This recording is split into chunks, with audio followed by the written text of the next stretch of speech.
Yo, what's good? It's your boy Raysean from the Raysean Gadson Anime Podcast, and I got another one for you guys. We are interviewing special guest Mike Pollock, a professional voice actor who is known for Pokémon, Sonic the Hedgehog, and Berserk. Join us as we dive into the world of voice acting, exploring Mike's personal journey and achievements, and uncovering his anime origin stories. And also tips for anyone out there trying to get into voice acting. If that sounds interesting to you, then sit back and enjoy the ride.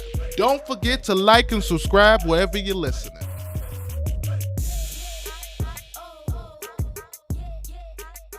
Before we get started with today's episode, I just want to allow my guests the opportunity to introduce themselves. Basically, give your name, your occupation, years in the game, and also tell us some of your favorite Sonic characters and why. Sure. My name is Mike Pollock. I've been working voiceover exclusively for just about 20 years now. I've been doing it kind of part-time for 25 years, but dabbling in it since my radio days, going back to 1986. And I guess the favorite Sonic characters would be me, the ones I voice. So there's, let's see, Ella the Maid way back in the day, Fastidious Beaver and the Mayor on Sonic Boom, and Bolts that nobody really remembers, and Doctor Eggman, among other things, and his relatives, Eggman Nega and Gerald Robotnik. So they're my favorites because I get to play them. Some pretty decent characters. The ones that I know pretty much the most are probably Eggman, because everyone knows Eggman. He's been in the movies. He's been in almost every Sonic iteration TV show. There's always been an Eggman. So, yeah, I know Eggman. Got to be a villain to keep the story going. Well, my favorite Sonic characters, I chose Knuckles, Tails, and Shadows. I basically chose Knuckles because I kind of like anybody that's ready to fight anytime type of place. I like Knuckles. Tails, I think he's a smart character who also can fly. I think that's an amazing advantage to have. Shadow, I mean, that's when I think Sonic in games, that was the first game I had. It wasn't actually the Sonic game, it was actually the Shadow Hedgehog game. So I always had a connection to Shadow. And also, if you've watched Dragon Ball, they have a character called Goku Black. And when I think of that, it just makes me think, oh, this is just the same thing. It's kind of just Sonic Black, you know what I mean?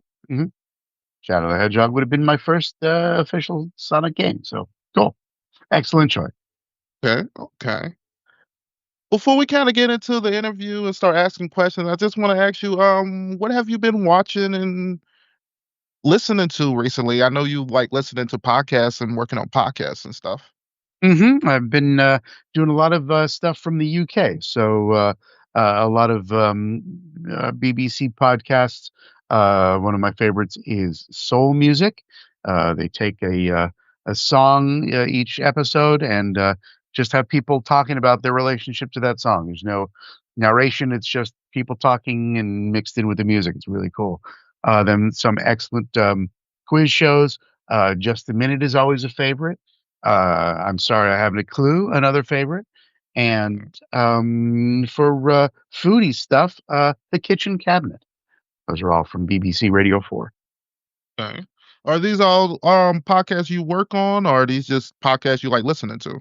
These are podcasts I like listening to. One of my more bizarre hobbies is recording some other British shows from other radio stations that are not podcasts, chopping them up into podcasts so we can listen to them at our leisure, kind of like a DVR. So I take them, pretty them up, make sure that they start and end nice and cleanly. Maybe fix the audio a little bit, take out news that'll become dated, and then we put it in our podcast queue, and whenever we get to it, we get to it. Oh, that's pretty good. I just started recently kind of listening to some more podcasts. I just got back into listening to the Bill Burr podcast. I don't know if you listen to the Bill Burr's podcast, but it's pretty good. It's pretty funny. I like listening to it. I do think it's not as edgy as it used to be, so I don't know if that's a good thing or a bad thing, but I feel like before it used to be like, oh man, I don't know what he's gonna say, but now I feel like it's kind of like a little bit more cleaner. We also do a shout out to No Such Thing as a Fish, which is not really a BBC podcast. It runs on BBC's platform, and it's staffed by people who work on one of the BBC shows. But they get together and share their 4 favorite facts from the last week. and they have a collective sense of humor that I really appreciate. Okay. Okay. What platform do you normally listen to these on? Spotify or? I'm a podcast addict fan. And when I create my own, I use an excellent little platform called JustCast, which lets you dump files into a Dropbox folder, and then they show up in a podcast um, interface where you can add graphics and cover art and show notes and stuff, and then subscribe to it just like a regular podcast feed. Okay. To check some of those podcasts out and let Sure. you know my thoughts on them. Excellent. All right, now back to today's episode. For my first Why we're question, I here. want to ask you, how did you get into voice acting and what inspired you to pursue it as a career? As a kid, I loved theater and I loved radio. So voiceover pretty much is the best of both worlds. When it came time to pick a career, I started with radio because radio seemed a little more stable than theater. With theater, you're employed as long as the show is on. Show's off, you're out of a job. Radio only slightly better. You're hired until you get fired or until the format changes. So I stayed in radio for as long as radio wanted to have me. Then there was a big layoff that let me dip my toe into the freelance voiceover world. And by the time they got rid of me once and for all, I was already doing stuff in 4Kids TV cartoons. Okay. For my next question, I want to ask you, you voiced Dr. Eggman for over 2 decades, becoming the longest running English voice actor for the character. How has your approach to the character evolved over time? And how do you keep a character like that fresh and engaging for each new project? Most of the changes that have come were not directly my decision. There was the natural settling of the voice from where it started. When I booked the role, I was tasked with basically sounding like the previous guy, who was Dean Bristow. So they gave me clips of Dean Bristow, and he sounds pretty much like this. So I worked on it for my audition of being Dean Bristow. Went in and did my audition. They were not quite convinced. Went back for a callback. Did Dean Bristow again? I'm Dean Bristow. It took about 2 more callbacks. So the third time's the charm, and that's when they said, "Yeah, you'll do." And we stuck with the Dean Bristow impersonation for a few episodes, a few weeks of episodes.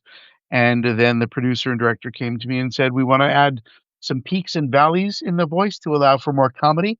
And they gave me a template of Martin Short's Jiminy Glick character, who starts up way up high and then goes way down low. And that's why Okay. Eggman developed a lot more peaks and valleys. Um, and the voice just naturally settled in a comfortable place, because if it was doing deeper so all the time, I would be really hoarse and really sore after every recording, and that wouldn't work at all.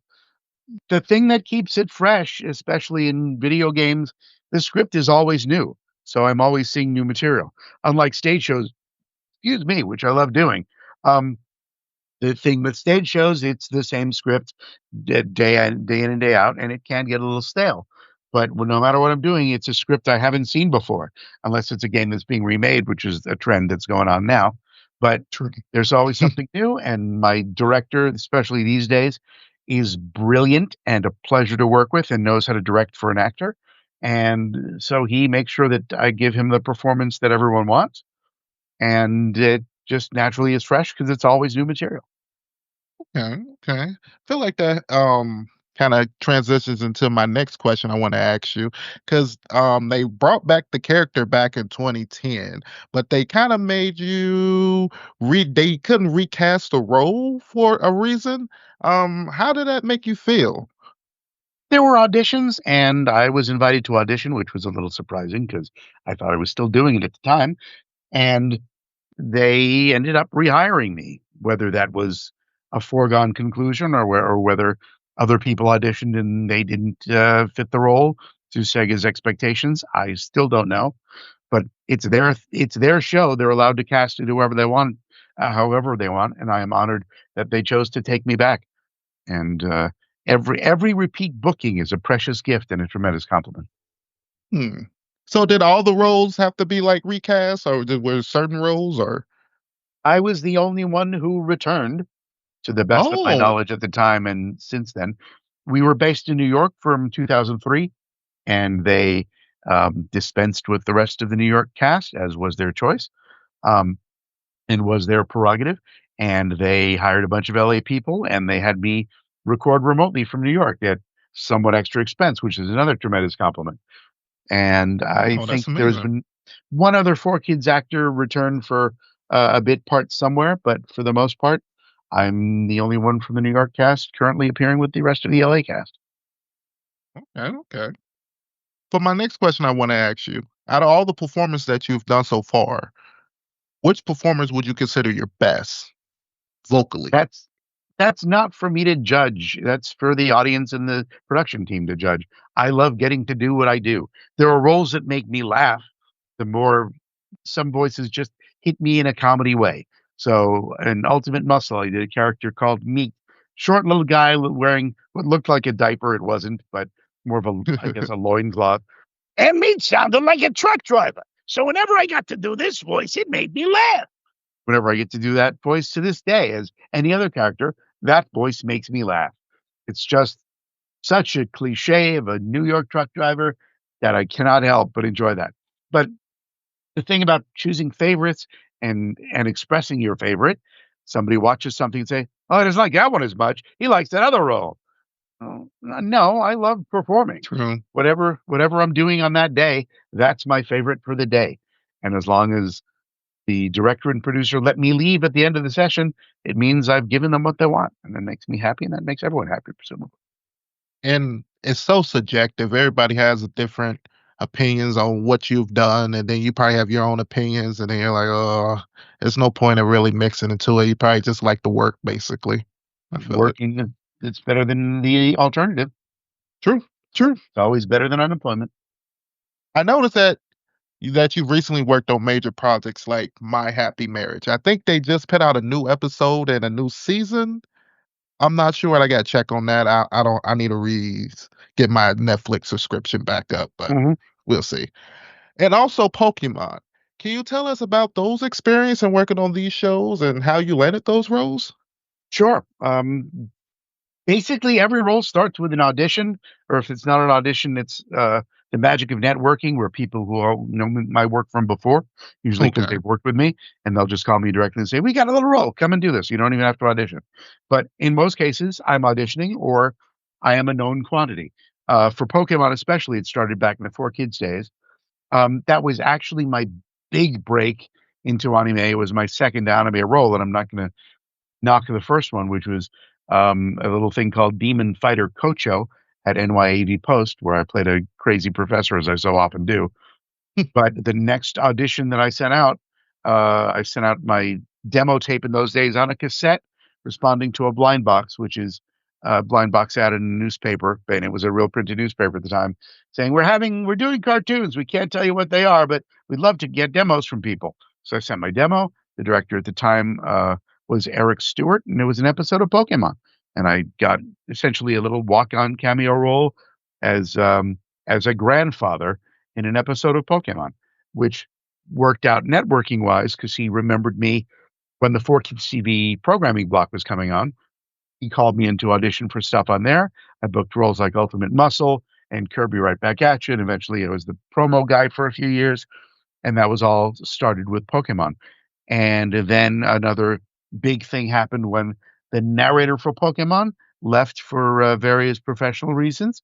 And the spot opened up, and Eric invited me to come narrate one of the movies. And that turned into me narrating the series for a couple of years until the narrator returned.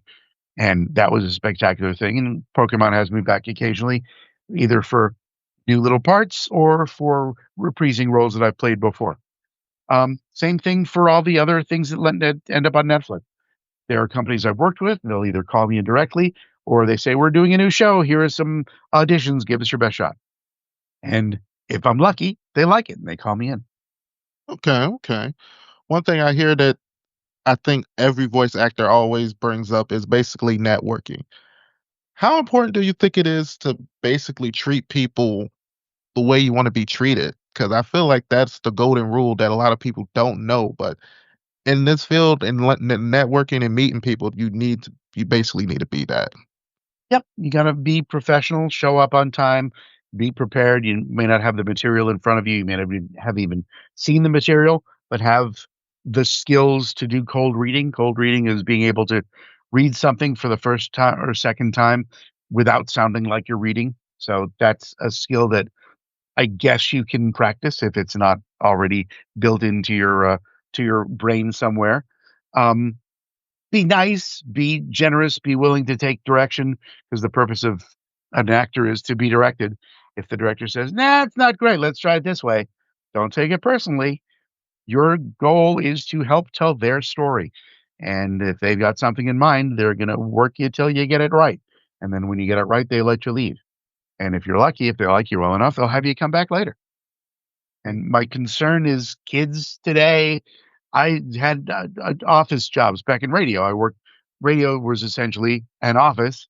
There happened to be a studio in one corner of the office, but it was working with people from all different departments and contributing whatever useful skills I could to get noticed and get remembered and get asked to do more stuff. And the challenge with kids today living online and not dealing with real people in person face to face, if you're put in a situation where you have to work with someone in real life face to face, it might be a little weird. These days, since the pandemic, a lot of stuff is done remotely. So you're still dealing with people on Zoom or some similar platform, either with or without visuals. But you are dealing with people in real time. And it's important to know how to be respectful and treat people as, again, as you said, as you would be treated. Okay, okay. For my next question, I want to ask, you've talked about your Jewish background and being aware of your religion. Mhm. How has your culture influenced your work? And are there any important values that helped you decide which roles to take? Jews, my particular favorite part of the Jewish religion slash ethnicity is our sense of humor. Jews tend to Okay. have a specific self-deprecating form of humor.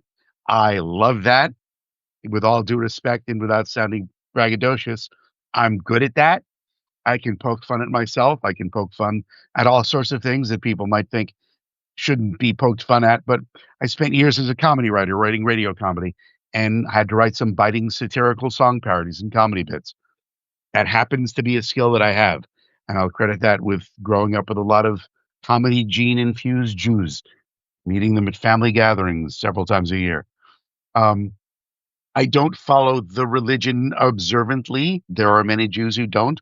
I consider myself a secular Jew, but I am religious aware. I can keep kosher if I need to. I'm aware of all the meticulous little rules that the Orthodox Jews follow that I don't.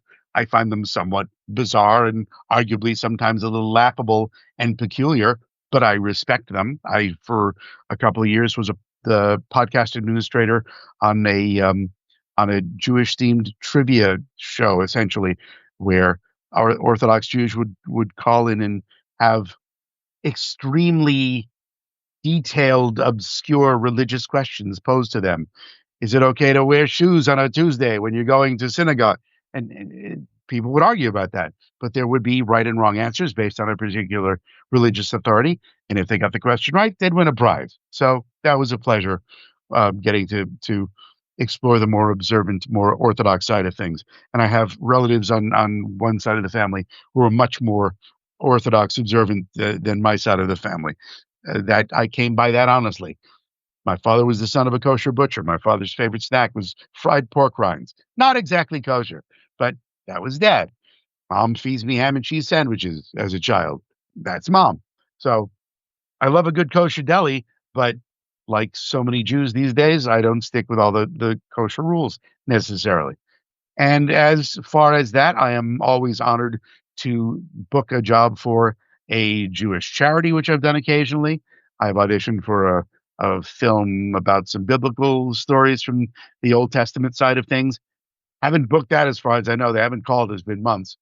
Um, but I am not picky about roles because of that so much. There are others who are far more religious in various other faiths who will draw the line at blasphemous stories that they won't do. But no, Judaism infuses my character portrayals more often than not, and sometimes not so blatantly that you notice. But if you listen, there have been some line readings, especially back in the Sonic Boom cartoon, where if you were paying attention, you might think, "Is Eggman Jewish?" Who knew? But Okay, okay. it's baked into me. It has been since I was 8 days of age when we have our ritual circumcision ceremony that cements Judaism into little infants, little male infants. Okay. And when with how you were saying that, it was kind of making me think, well, sometimes it might not be a specific role telling you that this person is Jewish, but you can bring that element to that character and just bring in some more representation to your faith and stuff like that so people can see that. So I think that is Sure. pretty cool. And I try not to be discriminatory. For a while, I did a whole bunch of weird Chinese church videos that had no Judaism in them whatsoever. But I was essentially reciting Christian scripture for a Chinese church, and I did Muslim morality plays for a Turkish company. So I have touched all the major faiths in my work. Okay, okay. It's good to be open and able to do all things, you know what I mean? Mhm. Not be kind of Sure, boxed in. sure. Well, my next question I want to ask you, you said your father inspired your stage name. And you also have Polish and Russian heritage.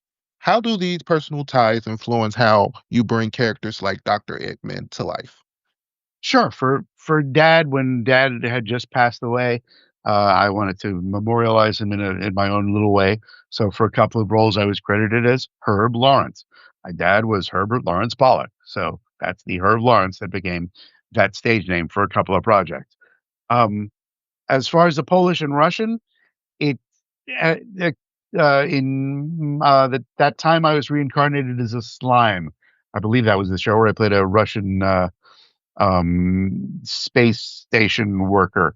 I should have paid more attention when I was recording, but I got to put on classic Russian accent, which is not really the Russian accent of my youth because my grandfather spoke Yiddish. He says, so he did not exactly have this accent, but I was able to draw on the essence of the Russian lifestyle and bring that into the character.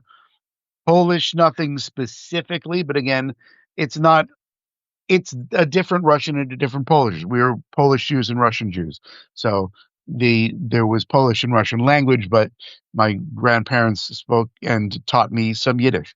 So Yiddish, which is a weird conglomeration of Hebrew and German based on people's migratory patterns. That is the language of a certain subset of European Jews. So that the Eastern European influence it carries a thread throughout many of my performances. Okay, okay. Did you have a close relationship with your father? Yes, as to the extent that that was possible. Dad was focused on business and playing golf and playing paddleball with friends. And I was into theater. He was not necessarily as into theater, but he came to see shows, seemed to like them.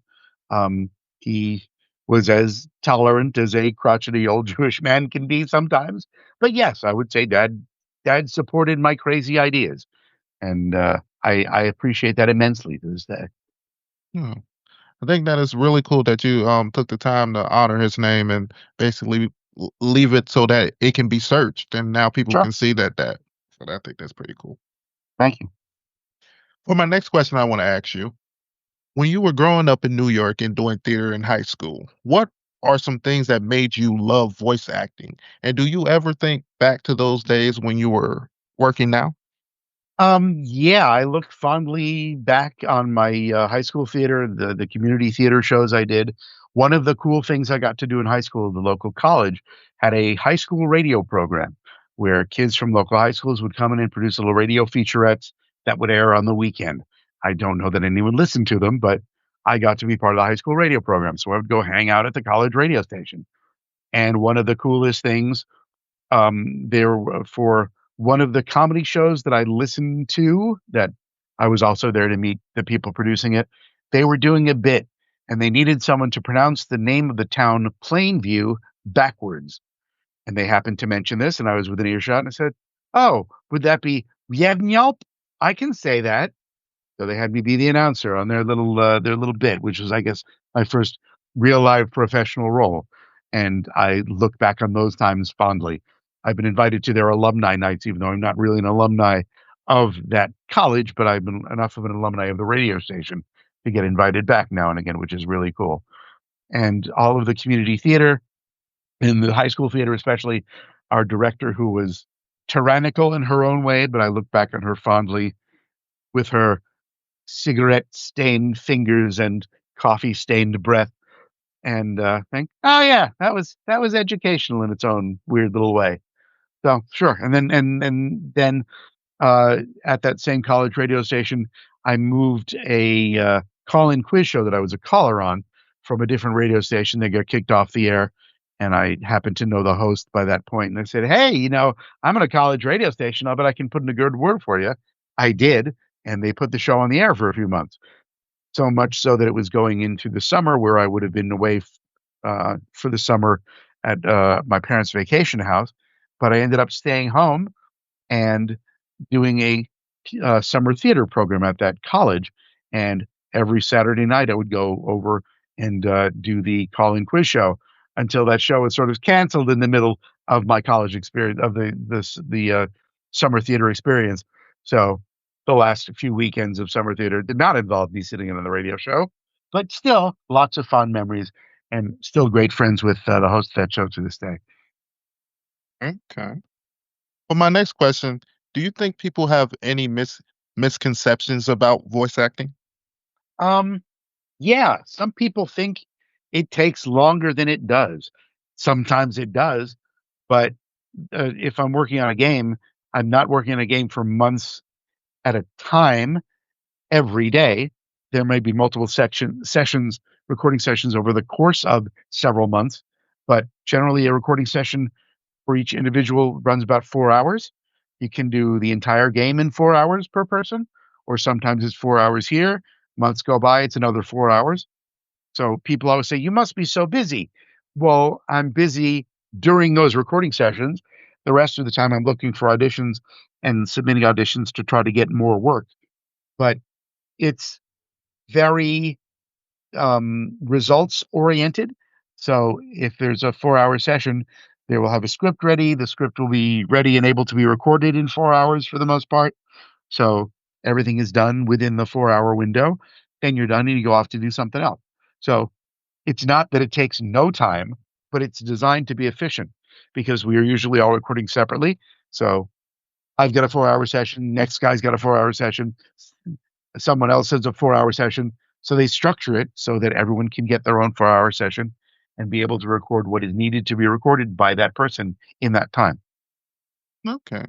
Earlier, you were saying you were a part-time voice actor. So what other things do you do to keep up your time? Well, I've got hobbies that keep me busy. Um, Back in the day when I was working in radio, I was able to moonlight doing voiceover. Um, but it's a freelance profession. So when you're working, you're working. Some people work more often than others because of the work they do and the work that people will hire them for. But I'm never specifically planning days off. It's just if there's work to be done, someone wants to hire me, I got work to do. Other than that, I get time to run errands, be with the family, relax, work on the hobbies, do those old podcasts.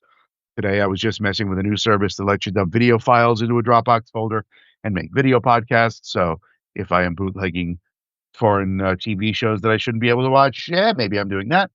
So it's great to have that flexibility. But even so, I've got a couple of auditions I got to get to. One is doing a couple days, one's doing 3 days. I will probably do them all tomorrow, and get them submitted to when they need to be. Actually, hang on. When is due tomorrow? What time tomorrow is that due? Hang on, I'm just planning my day. According to the schedule here. Tomorrow at 1. Great. So tomorrow morning I'll get up probably bright and early before some of my favorite scheduled radio show listening and get a couple of things done in the morning. So how long do it usually take you to basically get an audition done? If it's simple and just a few lines, it can take 15, 20 minutes. Sometimes it takes half an hour, 40 minutes because I got to record.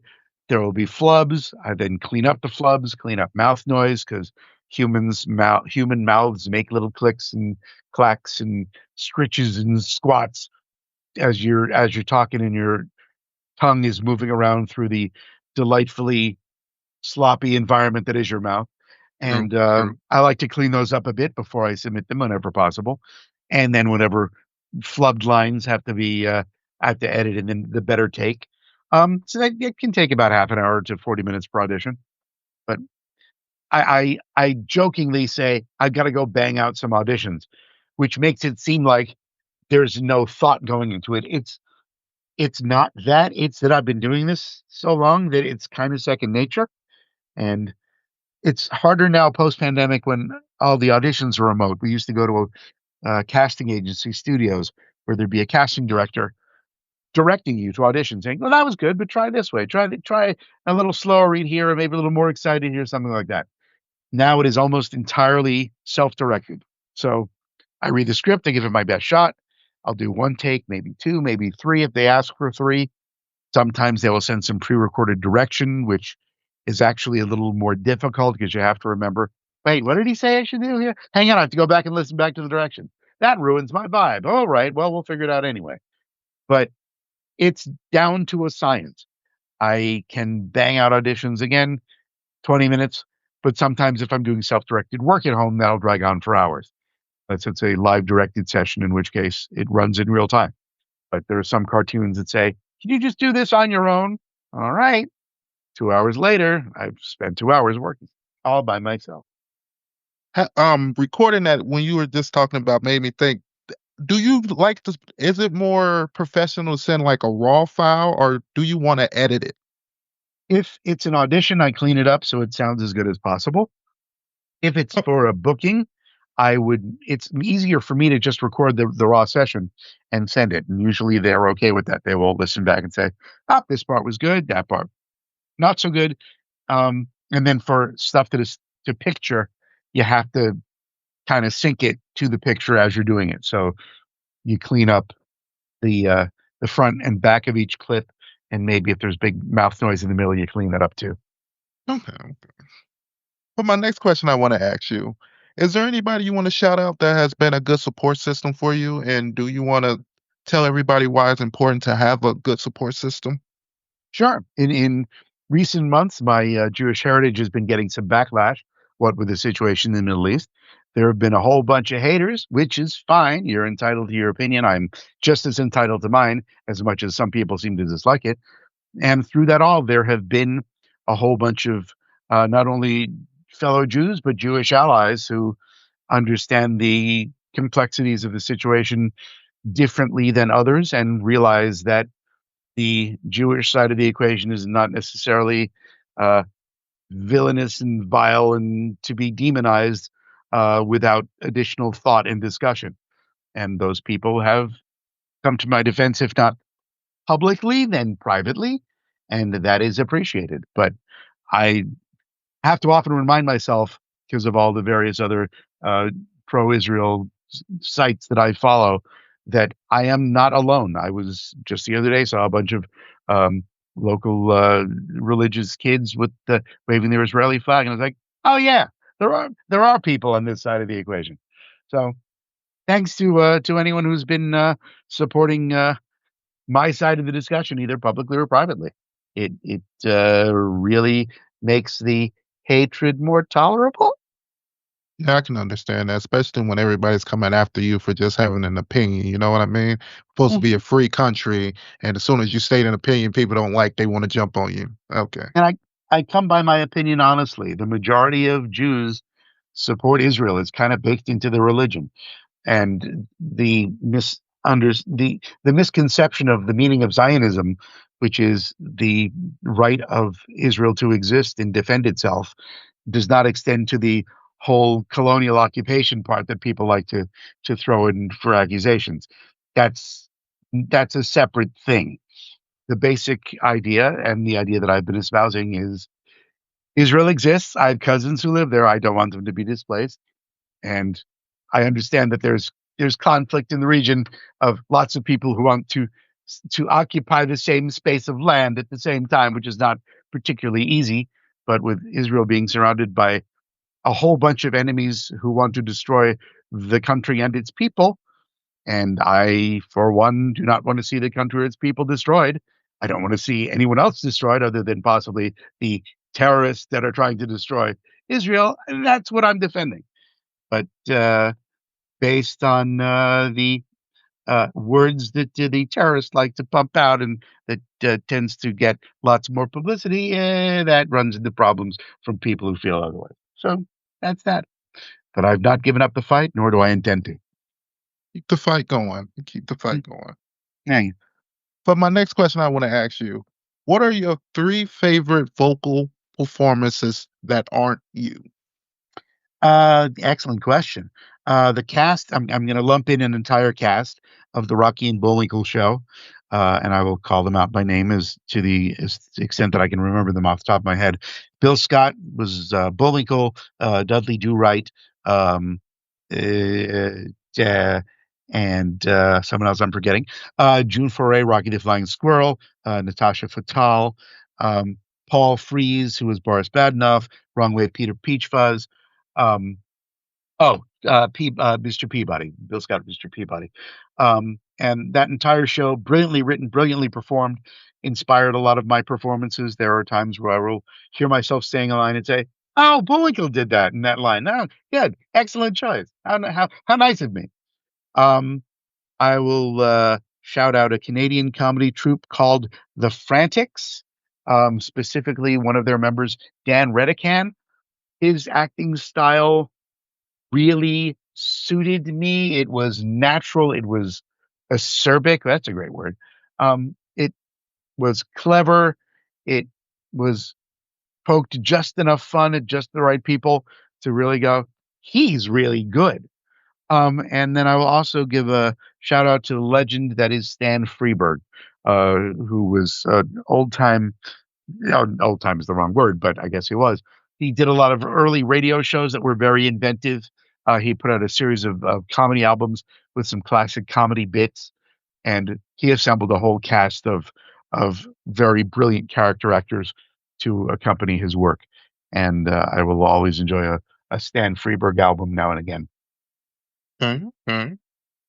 For my next question, I want to ask you, what is some of what would be some good advice for somebody that wanted to get into the voice acting industry? The key word is acting. So get some acting experience. School theater is great. Community theater is great if they're available in your area. If not, some online coaching courses are probably okay. But you really can't beat being on a stage with people, learning to interact with those people, because sometimes when you end up, as I said, alone in a studio, you're just interacting with a director and trying to imagine what other actors in the scene are going to sound like if they haven't already been recorded. Sometimes you'll record ensemble style, most of the time not, but you've really got to have in your head the ability to imagine what you're playing against so that it sounds natural, and so that the director can make sure that what you're doing sounds natural and fits in with the whole project.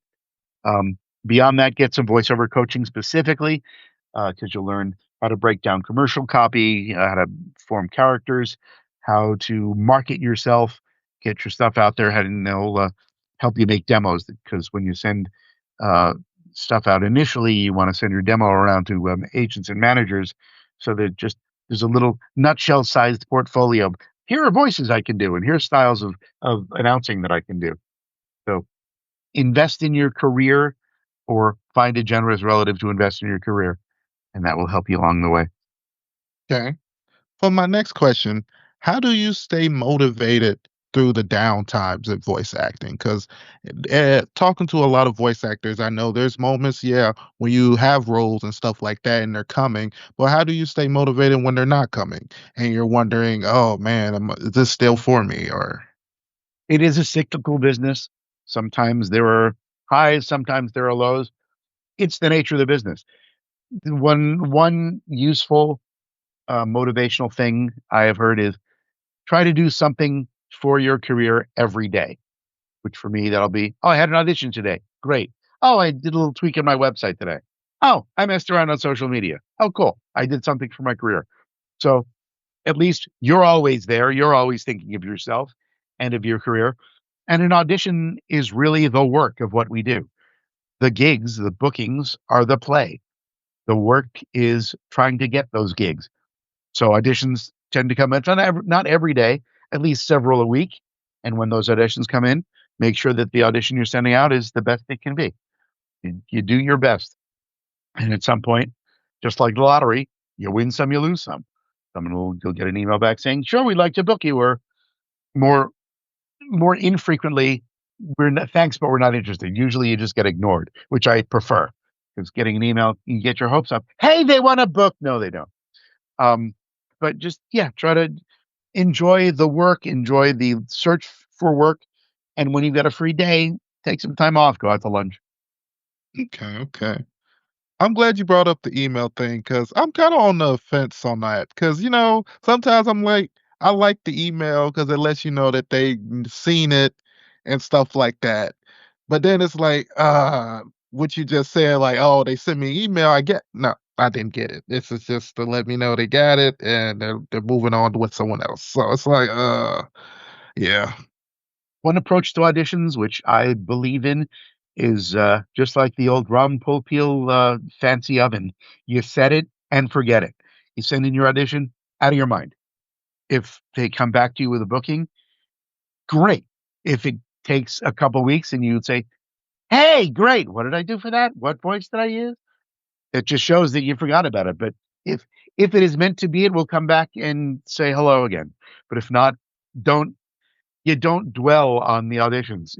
Auditions are just, there's an audition, there's another audition, fingers crossed, but you don't dwell on it. You don't. I have never obsessed about. Oh, I did not book that audition for yesterday. That didn't happen. I don't know. I didn't go back out. You don't worry about it.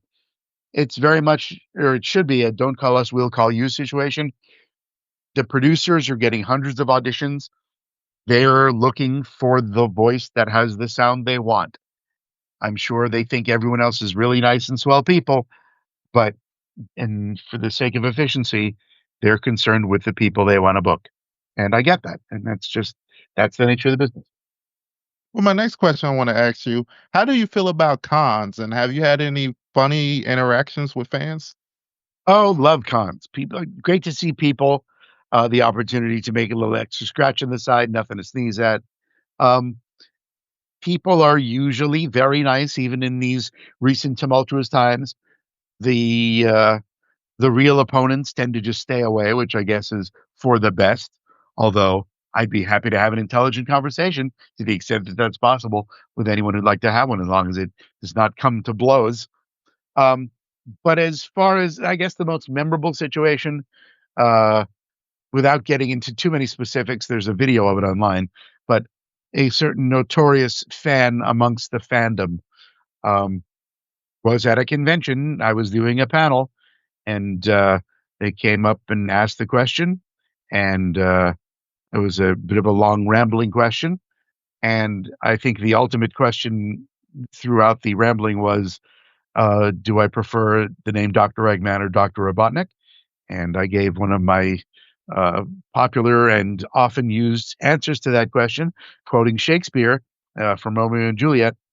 What's in a name? That which we call a rose by any other name would smell as sweet. So the point Hmm. being, it's just a name. It's still the same character. My scripts have always said Eggman, but that doesn't necessarily mean it's a preference. It's just that's what Sega wants to call him, and they have since at least 2003 that I've been doing it. Okay, that's pretty cool. You have to pull out some Shakespeare right there. Did that just come to you at the moment? I had used it before. It came to me at some point over the years when people discussed the name. I said, name. Oh, the Shakespeare quote that actually fits. So I Hmm. it I kind of had it memorized, and then I just made it memorized all of it to make sure I could I could produce it out of thin air should that ever be necessary. Oh, I give you props on that because there's always been moments where I want to just pull out a quote, but you can never. For me personally, I can never get it word for word. So if you were able to just pull it out word for word, that was a mic drop moment. That's the thing about Shakespeare. I've done a Shakespeare play or two, and one thing about, in most cases, people that really respect Shakespeare say you got to get the words exactly right. It's Shakespeare. Oh. Unless the director insists on making a change. If I'm quoting Shakespeare, I want to quote Shakespeare accurately. And for my final question, I want to ask you, what's something you would still like to accomplish in the field of voice acting that you haven't yet had the chance to do? Um, as I often say, one of my often repeated quotes, my favorite gig will always be the next one. So I'm always looking for whatever the next gig will be. But at the moment, I guess the elusive big screen theatrical film has still been elusive. I've been in a few things in theaters, but they've often been paid placement kind of. We've bought out these theaters, selected theaters in selected cities to show these films. But a major motion picture wide distribution thing. Not really yet. So still waiting for that moment to happen. Hope someday it will. Okay. Before we go, I just wanted to ask you: Have you reached out to the actor that plays Doctor Eggman in real life, Jim Carrey? Have y'all had any interactions or anything? No, it has not come up in conversation. He hasn't reached out to me. I haven't reached out to him. Oh, As I often say, there are two kinds of projects: projects I'm in, projects I'm not in. This happens to be a project that so far I'm not in. If they need me, they know how to reach me. They haven't needed to reach me. before we close, I just wanted to ask if you had a question for me or for another voice actor that may come on. Um, sure. There is that's a tradition of a bunch of shows that I've heard on BBC Radio too. That we were discussing. They have their piano room with a series of musical artists that come in every month and sometimes weekly during a specific month. And usually the artist will ask a question for the next artist. So yeah, let's see. I think the next person I have is Kyle Jones. All right. I'm going to ask, since I have my own answer to this question, do you prefer recording at home, as we've been doing since the pandemic, or going to a studio and interacting in a big place with real people in person? What's your answer? Well, before pandemic, I loved going to studios because I loved seeing new studios and having fun and joking around with people in person. But since I've souped up my home space, the commute from the bedroom to here, 13 steps. You can't beat that. I've got to get up here a few minutes early to make sure everything's powered on and running, but I don't have to step outside, wait for the bus, and sit on the bus for 45 minutes. I can stroll upstairs, not even necessarily showered. No one needs to know. And I can do my work and then back downstairs and go on with my day. So that's really convenient. Oh, that has to be a nice privilege because just here in Ohio, the weather has gotten cold. So going to work these last few days have been horrible. Sure. Now, it brings its own challenges because while I have an acoustically treated space, it's not quite soundproof. And we live near a firehouse, an airport final approach, a hospital with its ambulances, and the lady next door rescues dogs. So there are times when some type of noise will never stop. And I think only once or twice has a session needed to be called because, sorry, the landscapers are here, or sorry, the neighbor's dogs won't shut up. But beyond that, I can usually get away with it. Usually the worst is, wait, hang on, the dogs are barking. Oh, good, they've stopped. But other than that, yeah, it's having pro grade or as close to pro grade equipment as I've got here and being able to stroll up the stairs and record. Fantastic. If your area is like my community, then it seems like as soon as you're about to record, that's when everything wants to get loud. But it was quiet before then. I learned pretty quickly that our landscaper likes to come on Thursday. So if I think about it, yeah, maybe not on Thursday. The landscapers might be here. But yeah, a couple times when I was recording, hang on, the landscaper. Fine. Occupational hazard. And with that, we end today's episode. I want to thank my guests for coming on and chatting it up with me. I had a lot of fun and learned so much more about the industry of voice acting. And hopefully you listeners did too. Before we close out, I just want to allow my guest the opportunity to plug himself and basically tell the audience where they can find you. Oh, well, I guess at your own risk, visit me on X and It's a Mike. Threads, or I'm Mike.Pollock on Threads. And It's a Mike on Facebook, and now Blue Sky. It's a Mike.social.Blue Sky. However, those I can't remember the new usernames yet. And my new online store is opening up. So for those times when conventions aren't convenient, it's a Mike.com/autographs is the direct link to it. I got all the same prints that I sell, or most of the 8x10 prints that I sell at conventions. For comparable prices. No lines, no waiting. We'll even do a free 10-minute meet and greet, and you can watch me sign live and watch me curse at my pens that explode when I'm trying to use them. But those have been done a few of those lately. That has been working out really well. So especially right through the holiday season. If you need a last-minute gift, there's that. Oh, that's pretty dope. I'm going to have all those links below. So if anybody out there wanting to send some Eggman merchandise to anybody during this Christmas season, the links will be below. Sure. And with that, I just want to say peace. See ya! Free audio post-production by alphonic.com.